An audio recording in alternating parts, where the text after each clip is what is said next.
Pedantic Handwavium, the podcast that tries to explain fictional worlds using science. I'm Simon. And I'm Jeff. So, Jeff. Simon. I know we talked last time about, Norse mythology, and that's cool, right? Right. But that's your thing. It's not really my thing. I'm not Not really a mythology fella? No, that's not true. I mean, it wasn't an accusation. I'm sorry. listen, man. I like mythology just as much as the next guy. Huh? It's like a straight guy trying to defend his sexuality. Right. We know what that's like. Yeah, all of us know what that's like. All of us know what that's like. No, I do like mythology. I'm not big on the Norse mythology. I find Norse mythology to be a little bit fanciful. Not as down to earth, not as grounded in reality as other mythologies. Say, it just happens to be that for some reason I just kind of ended up learning Greek mythology more than Norse mythology, and I have no idea why. I think it's because it could be the first thing that you learn. You just kind of rolled with it. Yeah. Well, also I feel like you're kind of required to read the Odyssey in every single class ever, right? I don't think I've ever been required to read the Odyssey. You've really? Yeah. Well, I guess that's the value of a private education. I guess. I mean, it didn't stop me from reading it, but I don't think it's been required. I mean, I think it's weird. You know the Odyssey, though, right? Yeah. Okay. I'm just making sure. Because that's where all of your goofs are this week, and you didn't want to leave me behind for once. Yeah. For once. I didn't want to have goofs that you wouldn't get. No, I just I kind of don't believe you, so I'm just going to quiz you a little bit. What is Odysseus's inseam? His inseam? yeah, his inseam. 27.5 inches. Oh, wait. You know what? That's actually probably not terribly inaccurate. He's on the shorter side. And you thought I didn't read it. Yeah, ancient peoples tended to be shorter on average than Stouter. We are now. Yeah. And who's to say? I mean, no one knows how tall Odysseus was. He could have been, It's the one detail they left out from all of the character introductions in the Odyssey. Yeah. Well, so here's the weird thing about the Odyssey is that periodically they'll have how animes will have those interstitial scenes where they'll show the characters and they'll be body weight, height, favorite food, blood type. They have that, but also for the Odyssey. It started in the Odyssey. Yeah, that's what they got it from. That's where Japan got it from, was from the Odyssey. I've caught up on My Hero Academia, so they do that a lot, and they only got 8 characters they do it for, so you learn a lot about them. About just 8 characters. But for real, it's only 8 characters that they do it for, and so you're okay, I know Deku's blood type is A, and his favorite food is ramen. Because I've seen it 105 times. Anyway, cool. Yeah, so we're doing Greek mythology. All right. For those of the people who don't know what this is, welcome to the world. I'm glad you were just born. It kind of sucks, to be honest. Not Greek mythology, the world. Greek mythology is pretty okay. Yeah. The world, not as much. Yeah. So Greek mythology is... the Greek people are a civilization that lives in, or they were a civilization. I guess they are a civilization. They still exist. Yeah. Lives in the Mediterranean. They're kind of cradle of society, cradle of democracy and kind of thought as we know it today. Post real cradle of humanity, which is the Fertile Crescent, and then the actual fertile or cradle of society, which is Africa. Just the whole continent. It's good. It's a good history podcast we're doing now. Mm-hmm. Yep. Well, I like to think of our podcast as like a turducken or like a Russian nesting doll of podcasts. Yeah. Where we do mini podcasts within a podcast. So it's really a podcast about podcasting. It's very intelligent. It's just a real meta podcast. Yeah, it's analysis of like common day. That's not what I meant to say. Modern day, like thought and critical thinking and arguments through the lens of like the modern child. Is that Greek myth or our podcast? No, that's our podcast. Anyway, so the Greek myths are kind of the it's unclear if it's a religion or not, but it's largely like a series of stories that are kind of loosely interwoven that have to do with the gods of the Greek classical world. Some of them are like fables. Fables? Yeah, fables work. Well, I'm pretty sure they're all myths. Well, they're myths, but I mean, like, they also have, like, some of them have, like, are, like, creation myths, but there's also ones that are, like, oh, this is, like, to teach you a story about what you should do in the world. Oh, like moralistic fables. And all that? Holistic.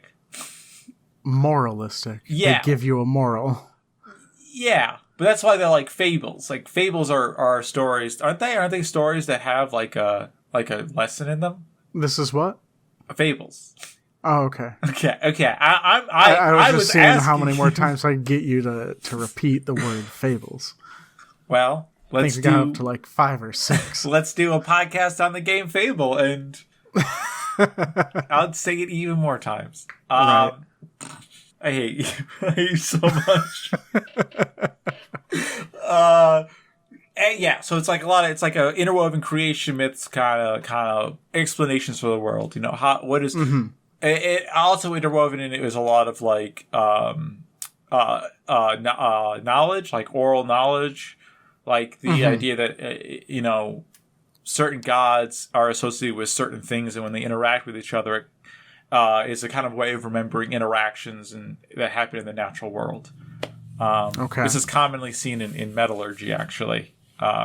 But there's like a weird mixture of what Greek mythology actually is. In a very layman's term, it's a very lazy religion because all the gods live on a mountain that is completely scalable, and you can go on top of it and you can look and see that there's no gods there. Yeah, it's steep, but it's not like impossible to surmount. Anyway. Well, I mean, all the gods are covered in a mist, so you don't go blind anyway. That's why you never saw any of them. Why does my computer like to go to sleep whenever I'm podcasting? Because you have bad settings on it. That's my guess. I guess, but like it doesn't go to sleep any other time. Anyway. Cool. So if that kind of explains, I feel like I did a good job of explaining what the Greek world is. There's like a series of hierarchies to gods in this world, starting with Titans. Actually, before the Titans are... Well, yeah. What are they? Man, I forget what they're called. They're like the... They're like pre-Titans, like... They're like personifications of like chaos. Of like chaos, stuff. Yeah. Like personification of like not only like natural forces, but like concepts. Yeah. I'm gonna quickly look this up. Wouldn't want us to look silly and wouldn't want us to look like we don't know what we're talking about. No, never. We always know what we're talking about. Yeah. So I guess they're just called primordials. Are like the sky and earth, and then like chaos and night and weird like thought. And they have children to the gods. They have children who are the gods. There's a whole story about how they try and fight each other. Gods end up winning. Gods are now like ruling the earth, and they all have children. There's a lot of weird like you do. Yeah, some weird incest. I learned Hera. There's like not a small amount of weird incest in Greek gods. Yeah. Well, so I think it's Hera. What is Zeus's wife? Yeah, that's Hera. It's Hera. She is not related to Zeus. Hey, they got one. Yeah, I think she's like a distant cousin what it would be. So it's not like sister brother, which is a lot of the Greek mythology stuff. Anyway, yeah, because she's Aphrodite in the Greek or in the Roman. What? No, Aphrodite is not a Greek god. They're two separate gods. Are you sure? 100%. I think you're right. Because it was Aphrodite and Hera and Athena that kicked off the Trojan War. Yes. I lied. Nope. Hera is the sister of Zeus. Yeah, probably. One of them is not. Maybe it's Athena isn't related to them? I think they're all related because they're all... But, like, one of them is further back. Children of Kronos or something. I thought one of them was, like, further back and was the child of Uranus and Gaia. Maybe I'm wrong. Zeus? No. Zeus is the... Maybe. No. Zeus is the child of Kronos and the other one there. Right. Anyway, we're getting off topic. We're actually on topic, but we're exactly on topic, but very lost in the weeds. So there's a whole bunch of like magical stuff, and we'll go through it all as we go through it all. So the first thing I want to know about, Jeff. Right. My main man Perseus. Okay. And he's the one who attacks the Gorgons, right? I understand that this is where I should know more because this is like something that I've actually looked at, but I also am having a really tough time focusing right now. Right? Perseus is the one that fights. Yes. Okay. So here we go. I'm talking about the Gorgons. You know what the Gorgons are? Mm-hmm. The Gorgons are the snake-haired fellows that turn people to stone. Snake-haired ladies. That's the one. Yeah. I mean, I'm sure Philo can be a Gorgon. They have to reproduce somehow, right? Yeah, so they got snake for hairs, and the thing is that they can turn people to stone. They have to look directly at them, because the way that Perseus kills the Gorgons is he looks at the reflection in his shield and essentially walks backwards. So here's my question for you, right? Right. How do the Gorgons turn people to stone? That is a good question with a very simple explanation that I did not buy enough time to think of. So, so here's the thing. I think stone can be a loose term. I think we can just assume that they're mineralizing, right? Yeah, I feel like that's a good starting point. They're not like turning to a specific stone. So maybe they're all like just turning into bone, right? Okay. So just like bone cancer. Just incredibly fast bone cancer. That's what I'm saying. I'm saying what I'm saying is the Gorgons are highly radioactive, right? And so they rapidly, so you get bone cancer. But it's all very directional from just their eyes. Well, here's the thing. I think that Perseus's shield, being metal, right? Blocks the radiation. But wouldn't any of the other warriors who have come through also have a shield, probably?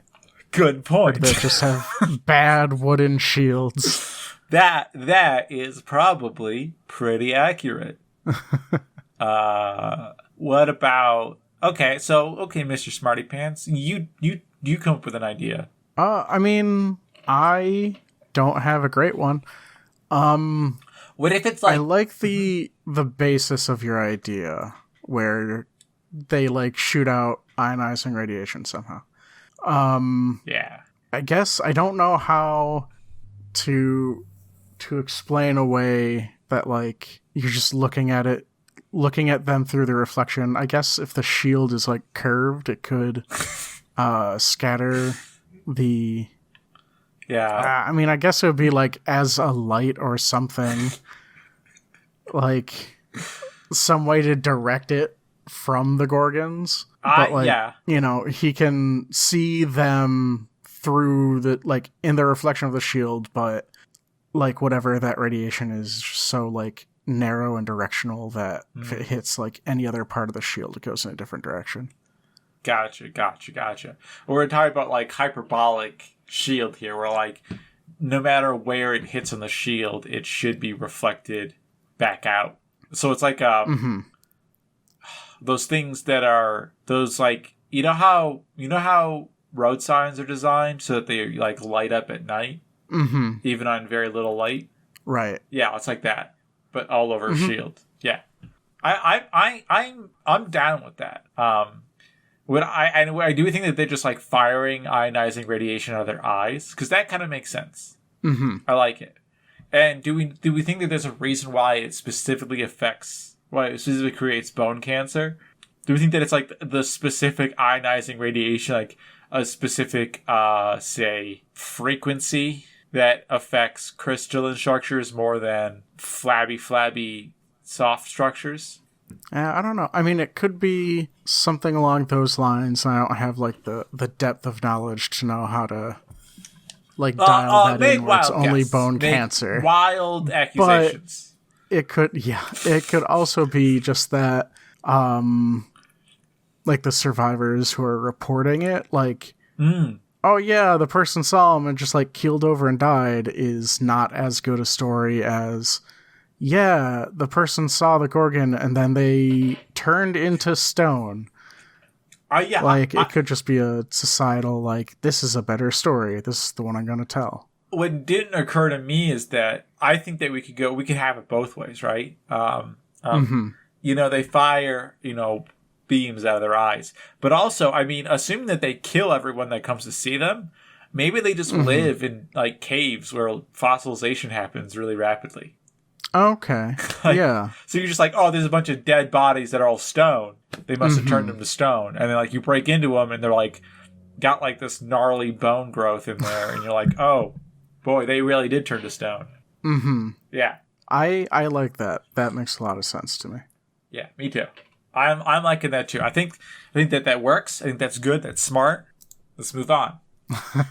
So, similar to the Gorgons, are the Sirens. You know, largely heard of in the Odyssey, where Odysseus wants to be tied, or is it Argonauts? I think it's Odysseus who wants to be tied to his mast so that he can hear the siren song while all of his men plug their ears with wax. Sounds like a thing Odysseus would do. I think it's Odysseus. I don't think it's whatever his name is, Jason. Yeah. Yeah, so what is the siren song? Why does it... Actually, it sounds like the opposite of what Odysseus would do. Odysseus was a clever guy. Well, but he was also, like, crazy curious. Like, he would just, like, be like, oh, true. Here's an island. Let me just go on to this island. What? I'm supposed to be going back home so that I can be with my wife and child? Yeah, my whole plot line here is to try to get back home. But I seem to be having a real tough time focusing. Yeah. He would have probably made a pretty good podcaster. Yeah, sure. He would have been a great guest host. Yeah, because only we can podcast. Yeah. Cool. I mean, what other podcast would you want to go on? None. We're the Ours best. is the only one that takes as many, like, flights of fancy as the Odyssey did. That's true. I would say that we're almost entirely a flight of fancy. I think you're right. Flight of Fancy would be a really good name for a band. There's got to be a band named that. There's gotta be a band named it already. Yeah, oh, for sure. Anyway, Siren Song. Yes. It draws people towards it so that they end up walking off the deck of the boat and drowning and dying. Mm-hmm. Why? It's just real good singing. So we just think it's just like real sexually repressed sailors and just like real attractive women, and they're like, well... I mean, it doesn't necessarily have to be like a sexual thing. Like, there are only so many, like, you know, instruments and stuff back then. You know, maybe they're just particularly good at singing. Okay. Okay.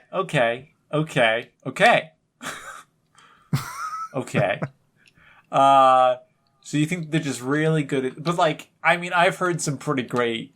Listen, we've all seen The Sixth Sense, right? So we've heard some pretty good singing. Sure. That's a real good Sixth Sense joke right there. Sixth Sense? No. Fifth Element. I have no idea what you're talking about. I was thinking Fifth of... Element? Yes. Fifth Element makes way more sense than The Sixth Sense. Yeah, sorry. I was just thinking Bruce Willis, and that was all that was in my head. And I was like, it's Die Hard. Bruce Willis was in just this one movie. Yes. That was it. Everyone knows Die Hard, The Fifth Element, The Sixth Sense, and what is that movie with Samuel Jackson and John Travolta? You know what I'm saying. Beans, Pulp Fiction. Yeah, you go. And Pulp Fiction. They're all one film. Thank you. Yeah, it's just different cuts of the same film. Yeah, exactly. Bruce Willis has only filmed one film, and it's just a really long film. Very intricate. Filmed in a lot of different locations. All right. Anyway. Mm-hmm. Yeah. I don't see why conspiracy theorists don't enjoy our banter so much, because we come up with some pretty great... I think it's because we immediately picked on them. We didn't. But we did. It took us 2 years. It took us 2 years. Well, it took us 2 years to to record and post a Flat Earth episode. And as soon as you put it on YouTube, they commented on it, and we immediately responded shutting them down. It's true. That's true.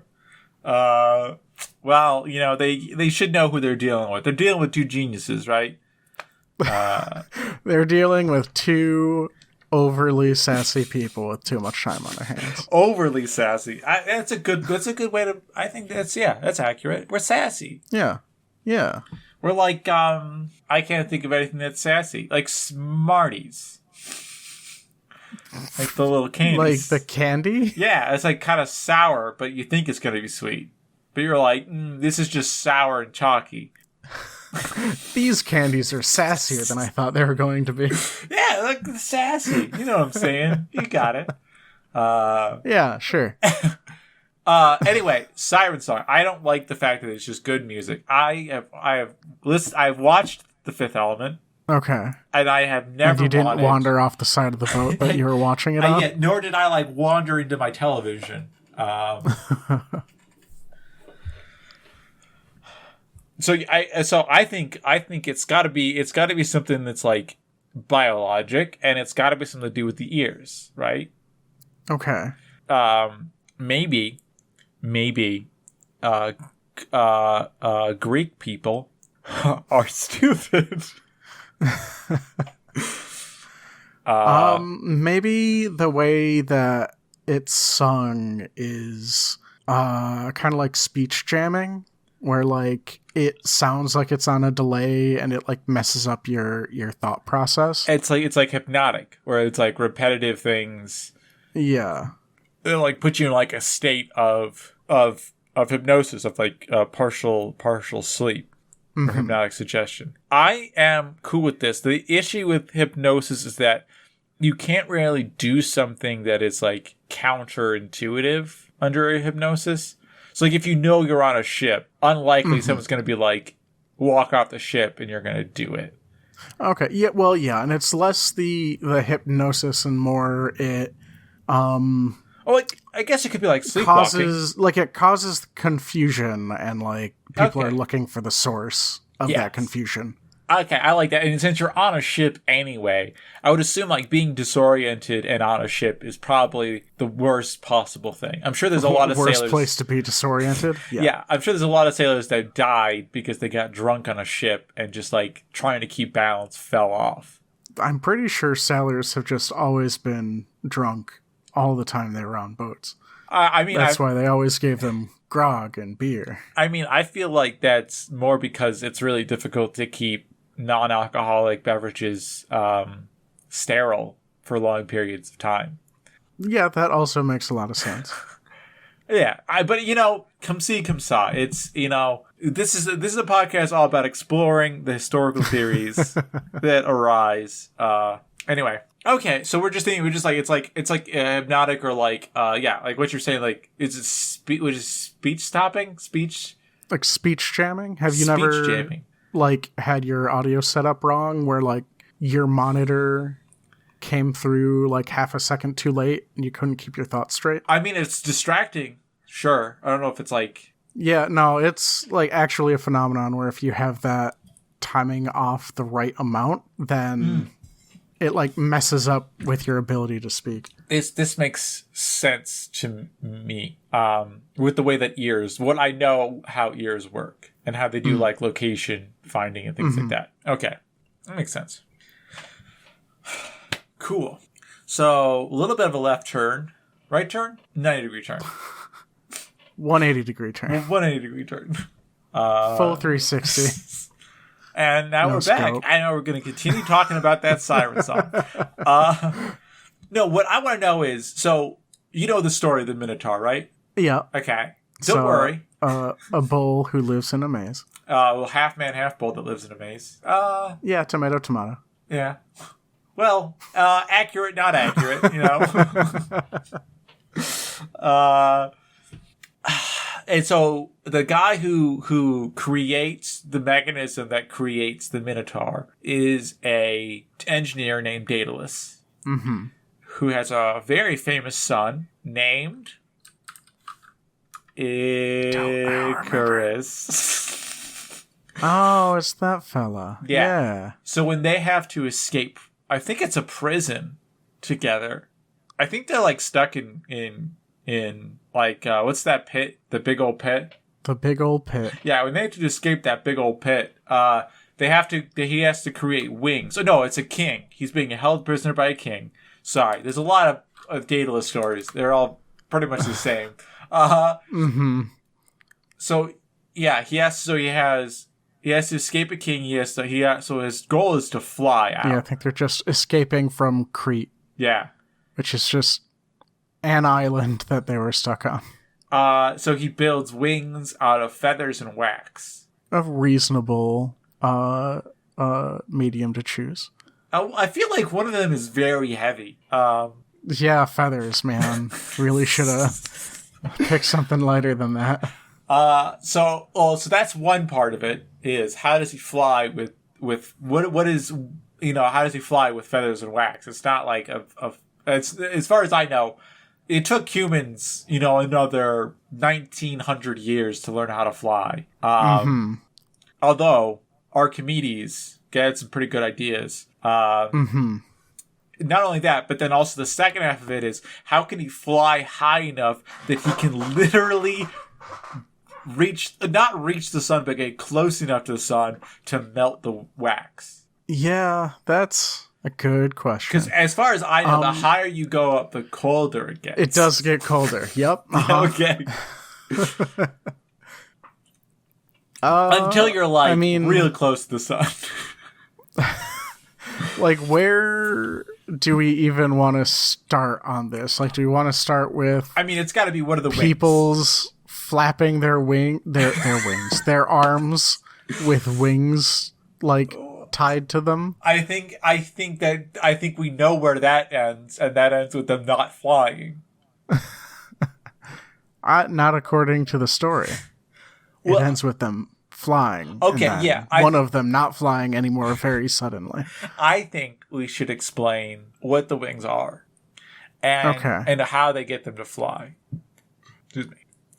And I would like to say one of the issues I have with this is that, like, sure, if you get a light enough wing, maybe you could fly. But enough lift to lift a human being off the ground is an insane amount of lift. Like, so here's my thought. They're less wings and more gliders. Okay. And it was less Icarus's wings melting and more he flew too high and stalled out. Oh. That's what I'm thinking. I kind of like that, because I kind of like it also kind of works, because, like, obviously attaching wings to that's ridiculous. But if he essentially just made like a glider, which does make sense, it's relatively easy to make. maybe like even with like wood, it might still be a little too heavy. But all that would do would be increase your stall out chances. So we think that he just flew like straight up, and he was like, I'm gonna get really high, and just like ended up falling back. And Daedalus is like, oh, that's my idiot son. I like this. That makes sense. Well, listen, what would you do? I mean, I would get caught up in my own hubris and fly straight into the sun, stall out, and then fall into the ocean. It's not even your own hubris. At best, it's like a faith that your dad created really good wings. like people seem to use like the Icarus story to imply that like Icarus is the one that's got hubris. Well, I mean, because that is what happened, though. But it's not his own wings. Like it's his dad's Well, wings. it's not his own wings. It's its own cockiness. Like, you're flying, just fly away to where you need to be. Don't, like, hot dog it. Don't try do anything more than what you're doing currently.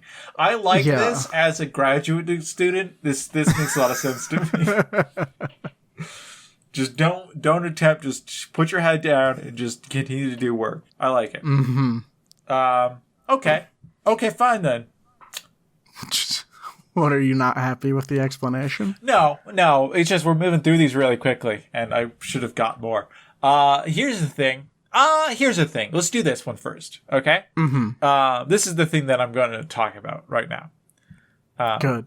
Do you need to buy any more time? Do you need me to vamp while you Google any extra questions? No. Do you want me to provide some questions? No. I'm good. Unless you have one. Do you have one you want to ask? I mean, I could probably think one up if we need some more at the end. Oh, no, okay. But, well, first, let's do this one. Okay. The Underworld, right? Right. As anyone who's ever played the hit 2020 game Animal Crossing knows. No, Hades knows. The Underworld in Greek mythology is kind of weird. As like when people die, their souls go to Hades, to the Underworld. Right. But they don't necessarily like stay there. Like they're still corporeal is the weird thing. And this is something we got into with like the Norse mythology. It was like the what's his name? Dude who rolls a boulder, Sisyphus. Right. His punishment of rolling a boulder comes from... Well, that's a different thing than Hades, though. That's Tartarus. That is Tartarus. Well, that's the Underworld. Hades is actually not the area, it's the god. Well, Hades is, like, described as the equivalent of hell. But it's not... It's not like where bad people go. It's just where everyone goes. Yeah. But if you are bad people, then you go to Tartarus instead. No, like, I think... particularly bad people, like you feed your son to the gods kind of bad person. I might be wrong about this, but I believe if you are referring to it as like the equivalent of hell, it is the larger afterlife. It includes the Fields of Elysium, Tartarus. Tartarus is the pit. Okay. That's what it is. And then it also includes, like, the area that is hell, where it's just, like, people chilling out. Like, Procrustes is there, and he owns an inn, and you're like, why does he need an inn if people are dead? Right. Yeah. I am, like, 90% sure that Tartarus is... Yeah, like, my only knowledge of, like, the topography, the map of the Greek underworld is that, like, Tartarus, like, it's just where everyone goes when they die, and Tartarus is, like, actually hell for, like, 6 particularly bad people.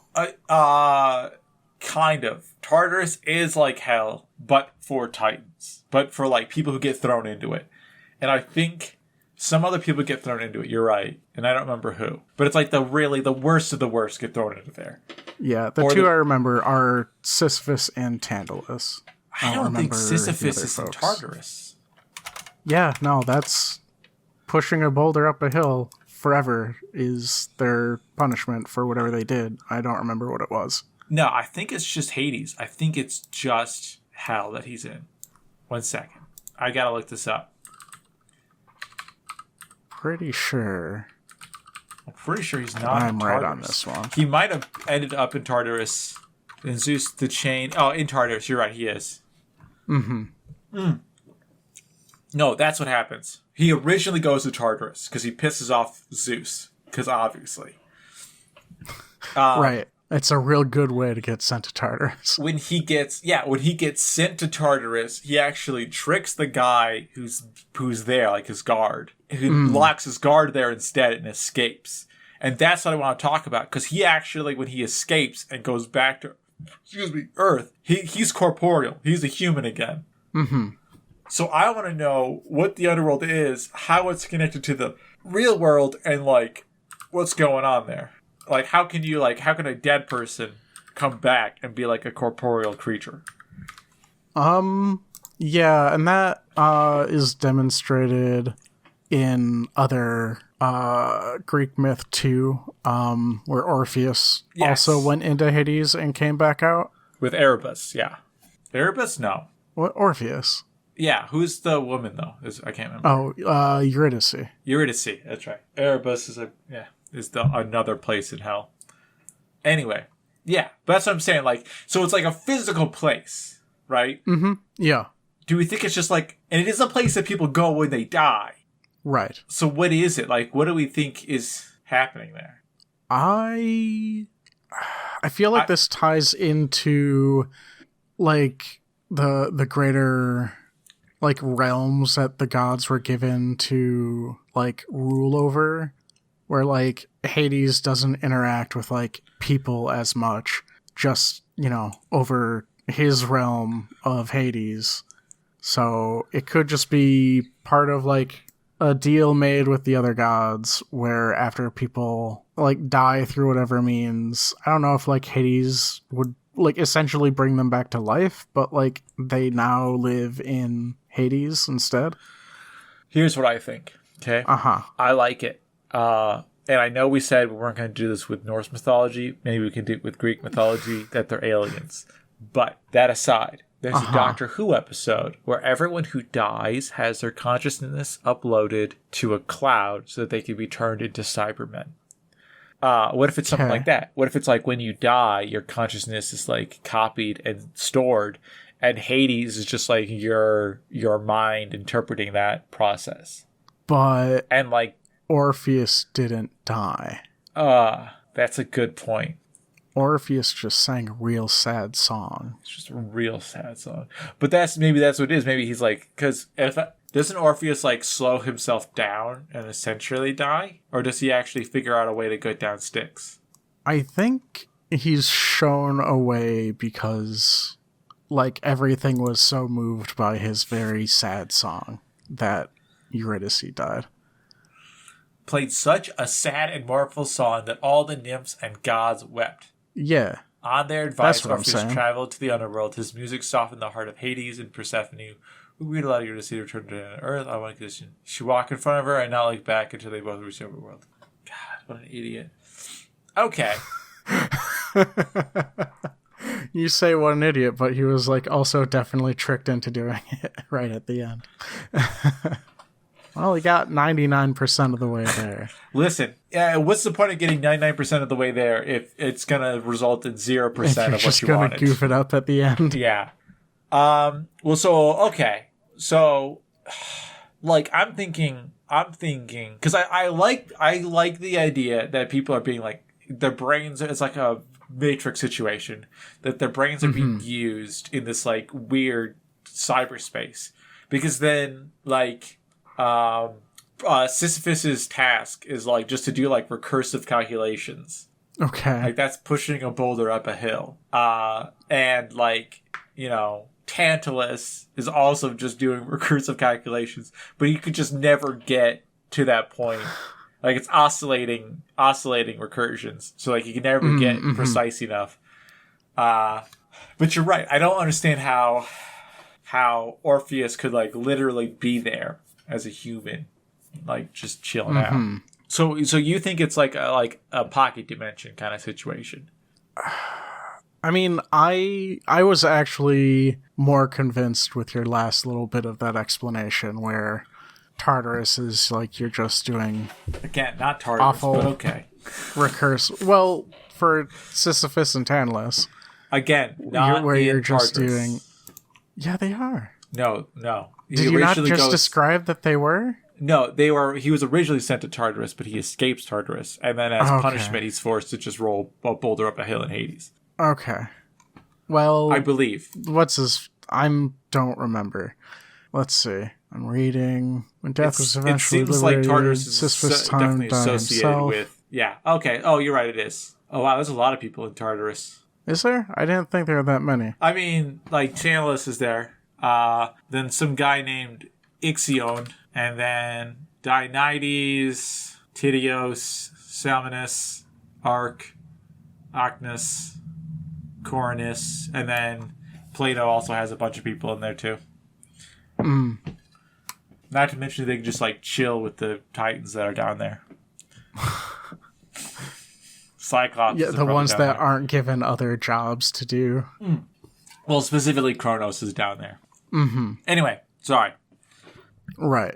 Yeah, like Tartarus is like a worst place. So maybe that's what it is. Maybe Tartarus is like server room. Hades is like a server room. And Tartarus is like the specific, like, upload your consciousness, now you're stuck here, do stupid tasks and be tortured forever. I feel like the analogy fell apart a little bit, but I do still was sold to the idea that it's just the Matrix now. It's just the Matrix? I mean, I like it. Basically. I wish that there was a way. So we could just say that, like, Orpheus uploads to the Matrix. Like, yeah, I mean, he convinced, like, all the nymphs and all of them, and they, like, I don't know, handed him a plug that he just... He just rammed plugged directly into his brain. Yeah. I honestly... Oh, okay, he just... it's so crazy. Because he honestly is just like, yeah, like, just ends up in the underworld. They're like, cool. Yeah, he just, like, walks in... But I saw maybe he's like a coder. Maybe he's like people who are good at music are also good at math, and so maybe people who are good at math are also good at coding. I mean, could be. I'm not gonna dispute it. I guess that's what I'm saying. Like, are we? I guess what I'm saying is, are we fine just being like Orpheus is just like somehow gets his brain hacked into the Matrix somehow? Yeah. Using ancient. Using like the language that it would have to be described, like that would have to be used to describe some semblance of what's happening to ancient Greeks. Like that's the closest approximation they could get. Is to like he just walks in. We don't know what happened, but yeah, I mean, it makes sense to me.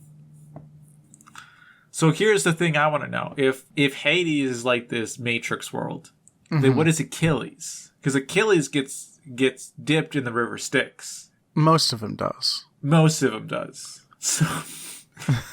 So like, how does that make you invincible? If how would that fit with our explanation? Exactly. He's a robot. He's the Terminator. Yeah. Man, it could just be because, like, what would the river Styx then be akin to? Because I was thinking the river of Styx because it's what ferries souls down into Hades.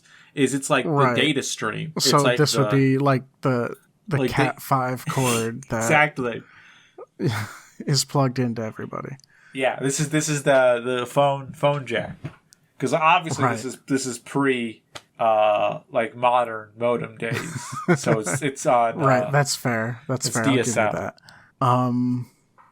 Yeah, I don't know how like being covered in that signal or something would necessarily inoculate from dying, unless it is also something in that. I mean, I'm calling it a signal. I'm gonna commit to that, where like Styx is just a really good band. Like, yes. where the river Styx is just like I don't know what term I want to use. Not like objectified, like.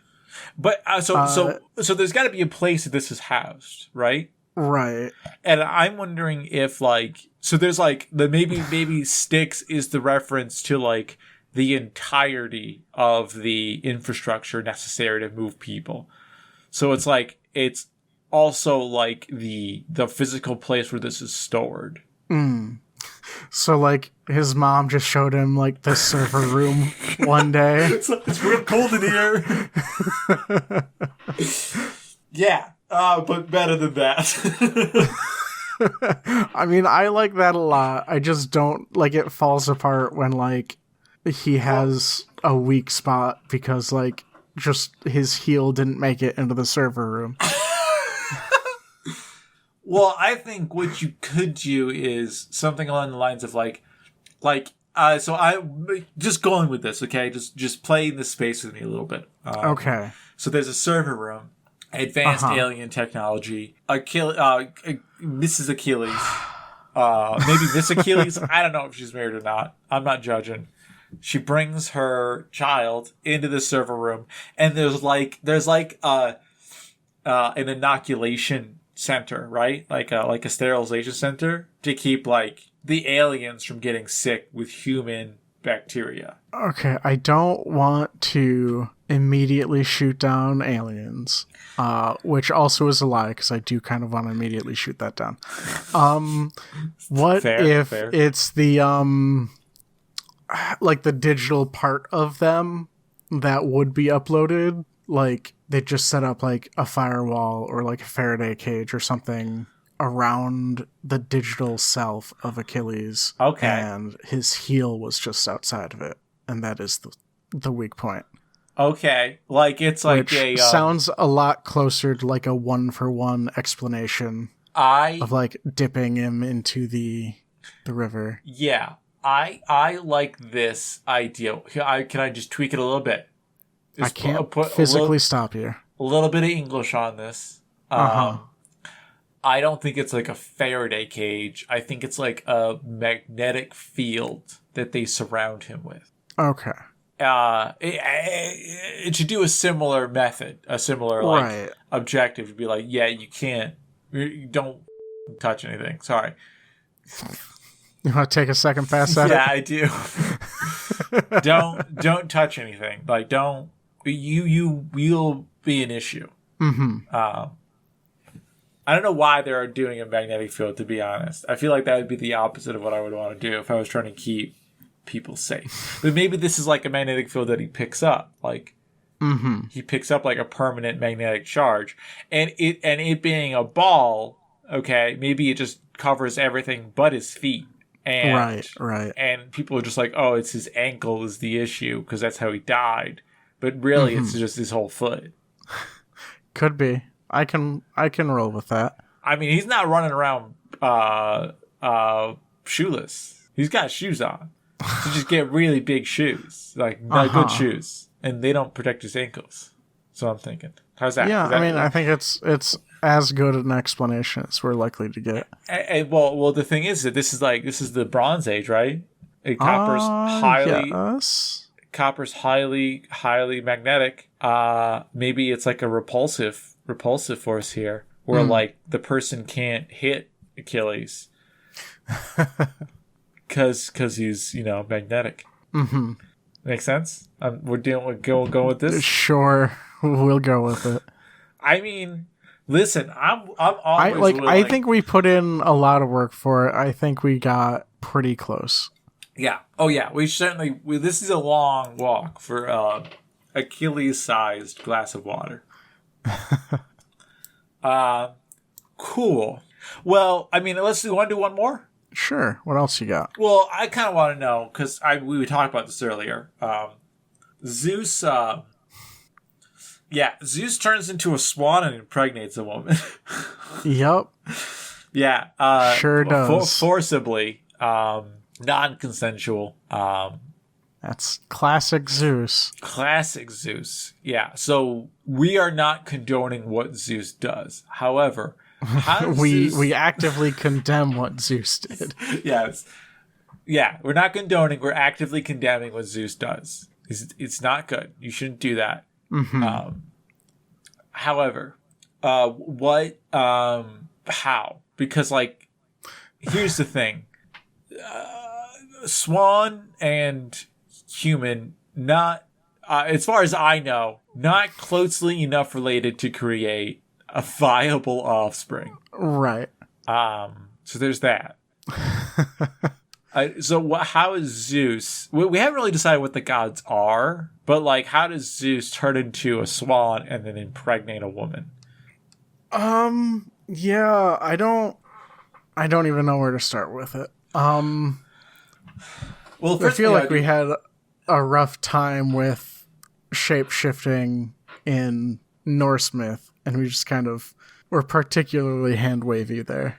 Okay, well, how about this? Uh-huh. He's got to have human stuff. Gametes. Gotta have that human junk. Yep, that's right. So, but there's nothing against it. Swan with the human genitalia. Kind of weird, but it's fine. Everyone has their kink. Everyone has their kink. Please, if anyone ever starts making fan art for the show, please let it be that. But what I'm thinking is, like, maybe he's a furry and it's not a feathery. Wasn't actually a swan, but was just a fursuit. Yeah. That's legitimately what I think. And I think Zeus is just a dude who is a rapist. Right. I like the explanation because it simplifies any other explanation you possibly could do. Yeah, easy. You thought this was going to be a tough one. I did think it was going to be a real hard one, but see, the key is you nailed it. This is what Greeks do that the Norse didn't do. The children are all humanoid, not 8-legged horses. Yep. That's how you win. That's how you succeed. I mean, I think that's a perfect explanation right there. Zeus is a feathery. Would that be the correct terminology for them? Because I have never for like a furry who's into birds. I mean, I can maybe? Look it up. Yeah, do that. Get that on your search history, not mine. Because I like 2 years ago, a friend of mine was looking up furry stuff on my computer, and I just stopped getting ads for it. An avian, also known as featheries. Yep. Oh, look at that. It is a feathery. So I'm assuming like a reptilian is probably for someone who's into reptiles. Well, hold up. First, I have to take a detour and see what a bug furry is called. Oh, good. Also known as... My interest has been caught.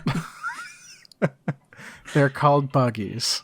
That's pretty good. It is pretty I'm good. like, this is a consistent naming structure. Amphibians are called scalies, but I feel like that would capture... Well, that wouldn't be amphibians. Herps in general. But amphibians don't have scales. Yeah, but they fall within herpetology. I think you should just call them... everybody... just call them herpes. I mean, I feel like there's some negative scalies. Connotation to that one. There's probably, but yeah, I think scalies probably captures, reptiles, amphibians, and all of them. Yeah, I guess there's not like a great terminology for froggies, maybe. Just in general. Yeah, well, I mean, there's other kinds of amphibians than frogs, though. I'm aware, but they're like the one that comes to mind for everyone, I think. Anyway, all right. Well, there you go. The more you know, listener.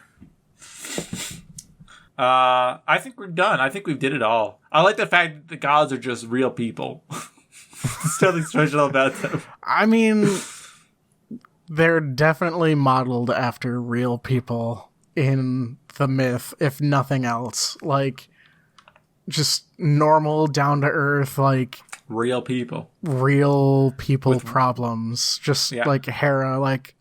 gossiping, yeah, Zeus has been cheating on me again in his swan suit. Swan suit. I like it. Are frogs bald?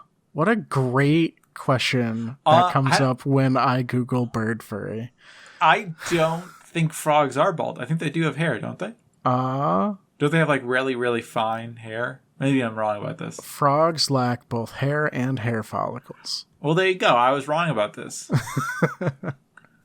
Tells you what I know about biology. Listen, this is why I'm dating a wildlife biologist, so she can tell me the things that I'm wrong about. So you can offload that idiocy, like database of knowledge onto your better half. Exactly. That's her purview. Anyway, thank you for listening so much. Yeah, we enjoyed having you, everybody. Yeah, we definitely did. And if you wanted to maybe share us with someone, I wouldn't say no. Obviously not us as people. We're human beings with our own, agency. Mm-hmm. But our podcast, if you wanted to share it with somebody, you could do that. And you should do that.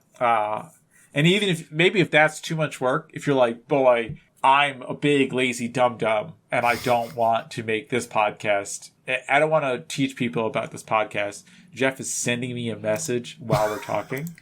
And it's a picture of a feathery. And actually, I could get into this. That's also, that's actually this is really a really good crow costume. It's not even a crow. It's a bird. Can I tell you though? That is on the Audubon website.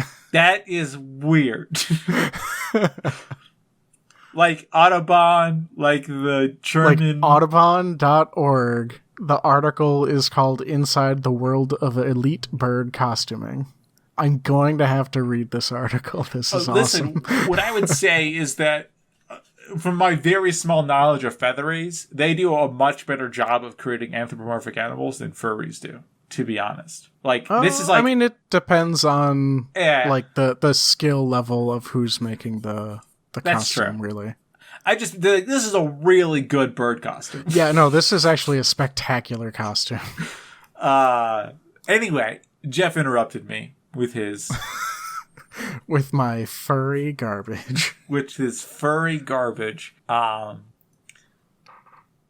totally forgot this. Oh, so if it's too much for you to just share this with people, if you're ashamed of us or something like that, maybe. I don't know why you would be. Yeah, I don't know why you wouldn't be like, hey, this is a very cool and smart podcast that I listen to. Just like us, subscribe to us, and comment on literally anything. Doesn't even have to be us. Right.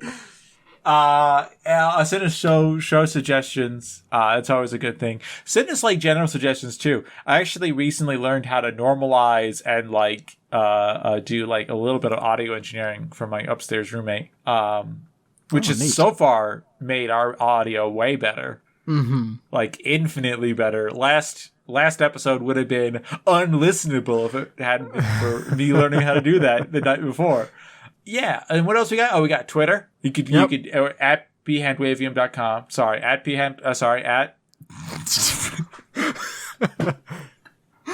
I believe in you. What's the Twitter handle? The Twitter handle is at phandwavium.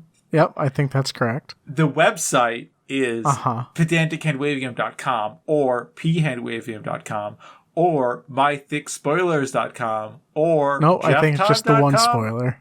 Oh, sorry, my thick spoiler. Yep, that's thick with 2 C's. It's thick with 2 C's. And also jefftime.com. And also jefftime.com. Jeff spelled like old-timey German Jeff, not like modern-day Jeff. I honestly cannot remember. We're on YouTube. We're on all podcasting apps, which is how you found us. Probably. Maybe. Mm-hmm. I don't know. And if you want to jump off of the podcast app you're on, I recently dropped Podbean because it's really annoying and poorly made. Now I just use Spotify, which is I guess better. Not really. We're on those. Yeah, different. And then Joe Sopchak made our theme music. Yeah. Yeah. And hasn't made much else. But you should encourage it. He's a good musician. He just doesn't get a lot of work. Because being a musician is very difficult. I have a lot of friends who are musicians. None of them are doing great. That's not true. Few of them are doing great. Mm-hmm. Anyway, anything else you want to add, Jeff? Anything I forgot? This is me doing the sign off. No, I think you managed to cover it all. Well, that's good. Yeah. Again, like and subscribe. Hit that bell. Ring that ding dong. Ring the old ding dong. Ring the old ding dong. Are you gonna say your good night, we love you part? Oh, are you ready? Are you done? Yeah, I'm done. I didn't know. I mean, do you want me to talk some more? I can do that. What? Do you want me to talk some more? I can do that. I mean, I don't want to, monopolize and to take advantage of the listeners' time. So I guess we'll just say goodnight to everybody. So good night, listener. We love you. Have a great week. Also, get vaccinated, I guess. Yeah, do that. Apparently, that's something that we gotta. Yeah.